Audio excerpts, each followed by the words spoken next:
Welcome to Chris Parkin Shooting Sports. This is the FX Dreamline Lite. I've been shooting this for the last hour and I have to say I am a huge fan of this already. It is one of the simplest, lightest, most fun pre-charged air rifles I've ever shot. And I have to say it might currently now be my favourite within the whole FX airgun line. Stick with this review, I'll show you some more about what's going on. But for now, I'm going to enjoy shooting it.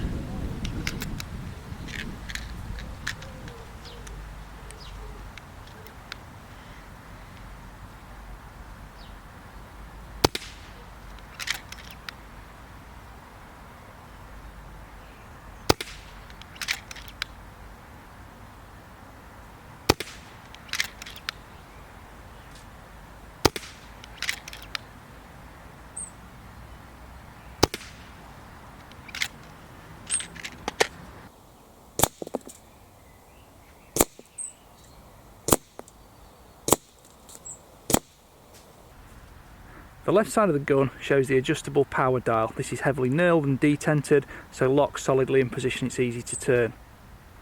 There is also a high, medium and low tuning dial to tune the setting exactly as your pellet desires.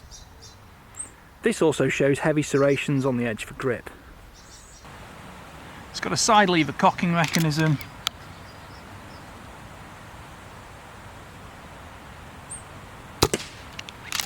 Fast, quiet, smooth. Depending on which calibre you go for, the 177 is a 22 shot magazine, 22 calibre is 18 shot, 25 calibre is 16 shot and 30 calibre is 13 shots.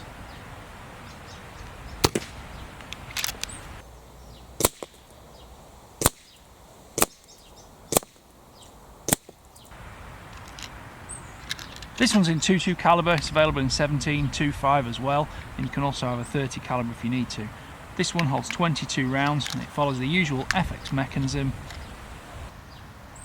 Unlike some of the other FX rifles which show Picatinny rail, this one's got an 11mm dovetail for scope mounting. I've added normal rings, these are the FX rings with adjustable elevation control on them, and I've also put a bubble level on the side just to help me keep it from canting. As usual, the FX trigger is two-stage, fully adjustable and super crisp straight from the box.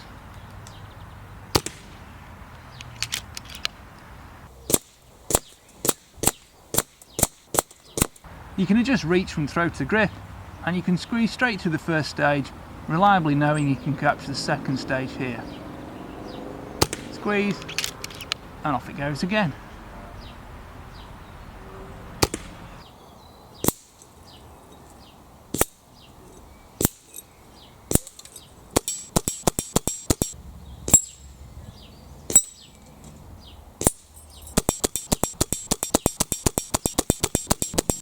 I think what I like most about the Dreamline Lite is exactly what it says on it. It's light. It is so delicate and easy to carry in a hunting scenario. Yes, it's not perhaps as target applicable as some of the other FX rifles. Things like the bipod being mounted much closer to the grip makes it a lot more manoeuvrable, but fundamentally that gives it a little bit less, supreme range capability in terms of holding the gun truly stationary on target. But in a dynamic situation, if you're resting and you've got quarry moving quickly, the ability to move that rifle fast like that is so much faster because of just the pivot length involved. I do like the barrels. The liners are interchangeable. You can use different calibers, different twist rates to suit what projectiles you want to use. With this being a sub 12 rifle, you've got less tuning on the side, but you've got an overall power adjuster and you've also got the tuning adjuster here. I left everything on high because it gave me the best performance, and I was very happily getting well over 100 shots in this 22 caliber before I even thought about needing a refill. There's a pressure gauge on the end here which allows you to keep up to date with what's going on inside, and filling it is generally a case of rotating this and popping the fill adapter in the end and just raising it to the 230 bar pressure. It's a 220cc cylinder and you do get a good enough shot string there for what is a hunting rifle. The 11mm scope rail versus a Picatinny is in no detriment, to be honest, because an air rifle you've not got huge recoil issues and you can get rings to do whatever you need in either fitting. So I've kept this gun super simple. I've used a 1-inch tube 3:9 scope, and that tied in well with exactly how I wanted to keep it lightweight.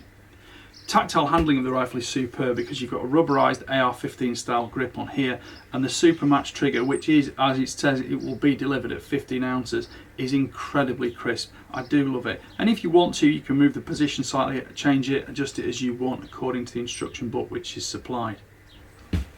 Having the Picatinny rail on the bottom here makes it easy to fit bipods, or you can use shooting tripods as well, and you can just take them on and off as quickly as that. The Picatinny system is very secure, and ultimately it's as extremely reliable as it was first designed to be. The cheek piece as part of the stock makes it completely ambidextrous, so you can shoot it just as comfortably left-handed as right-handed if you need to. The recoil pad fits and stays well into your shoulder, and you do have grip sections here, so you've got finger grooves there, and you can really plant it into your shoulder if you need to do that. The fact it's so light and easy to handle is easily demonstrated there with just one hand on the grip, but the second hand on the cylinder and the gun is super stable. It is awesome for taking shots on squirrels or feral pigeons where your angle of inclination is generally slightly higher up. And the balance of it also means that it just stays that slightly bit muzzle pointed, even though you've got an ultra lightweight rear stock here. And don't forget, the stock can be removed and you can completely interchange this rifle with any of the other Dreamline setups. If I just twiddle this off here, and that comes off, the scope might just interfere slightly, there we go, and that's off as we go there. And you're onto the pure aluminium billet, which is machined throughout the rifle, so it's totally solid in construction, and you haven't got, you know, small bits of folded steel or anything like that competing for your attention.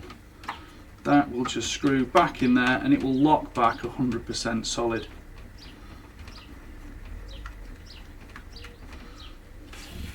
This 2.2 model has the 500mm barrel, but depending on which caliber you go for, you know, 177's at 400mm and the 2.5 is at 600mm. So you can choose it to suit your needs and desires in the caliber you want, 177, 2.2 or 2.5. I think the FAC versions of FX rifles are probably slightly better than the buddy bottle equipped rifles because you have got a bit more air volume, probably double the air volume with the 480 on that versus the 220 on this. And if you are going FAC, you've obviously got full adjustability from the AMP regulator and the hammer and valve tuning systems, of course. Loading the magazine is the usual FX system. You unclip the rotor there, take the cover off, and then just pre-tension the spring. You can rotate it around as many as you like. Most people will fully load it, so you can lock the magazine back with one pellet in there, and then you just go around in sequence and fill as many of the others as you want to fill. As they cycle through, they will automatically spring around on the magazine. I should have mentioned that to load the rifle, put the clear cover back on and rotate back into place.